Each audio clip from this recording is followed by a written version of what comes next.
Welcome back, Sawdusters. This video is going to be a little bit different. Instead of building something new, I am repairing something old. This is a chair and step stool, as well as an ironing board. Over 100 years old, this piece has seen better days. My best guess is that all the years of heat and steam have curved the ironing board, causing it to pull away from the seat. My first thought was to rip the back into pieces, make them square and flat at the joiner and planer, before gluing them back together. But this would reduce the dimensions of the ironing board and completely destroy the antique paint. And I'm really glad I moved on from this idea when I saw the metal fasteners holding the boards together.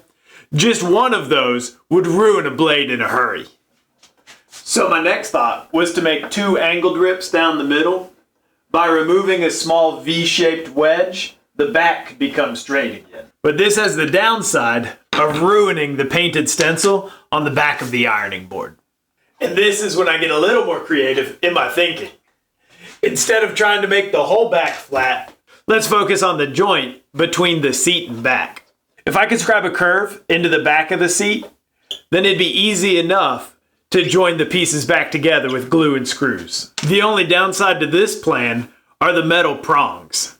Changing the shape of the seat affects the metal, and I don't want to rebend these prongs.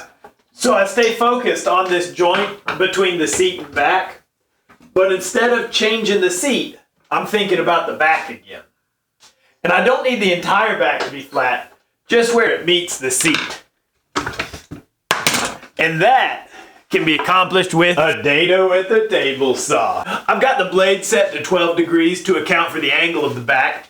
I've also attached some blocks to take the wobble out of the board and adjusted the miter gauge to square it up to the table. If you're looking to temporarily attach boards, use painter's tape as well as CA glue and activator to get a strong non-permanent connection. And if you're enjoying this video, don't forget to dust off that like button. I'll make this dado in several passes, sneaking up on the perfect width.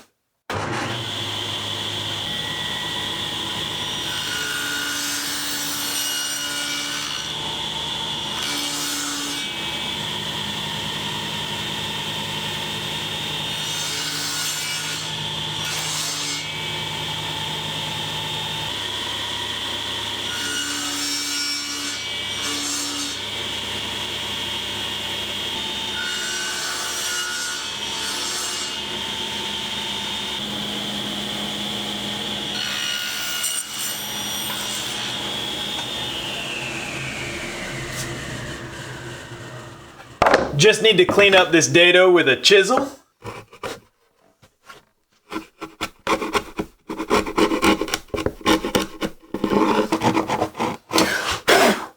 Alright, almost ready for reassembly. Just need to pop off these spacer blocks and we'll be ready to screw it back together. And I thought this was going to be the end, but I forgot that when you make one change, it tends to affect another. And in this case, the other thing affected is the support piece underneath. As you can see by moving the back in, it's no longer connecting to the support at the right angle, so I need to take it all apart and reshape it at the belt sander.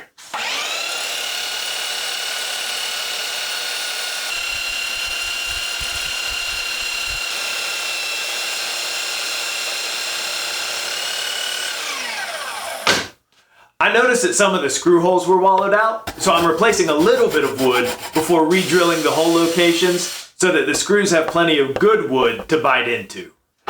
And now, I think this restoration project is done.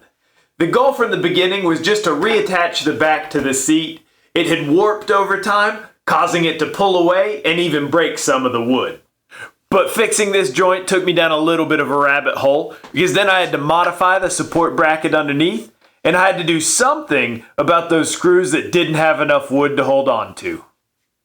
This project didn't need a ton of woodworking, but what it did need was the right solution to fit the problem.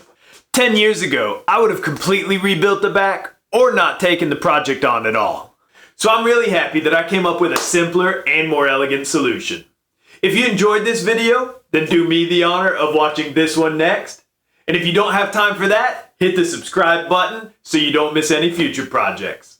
I hope you have a great week, and as always, get out there and make some sawdust.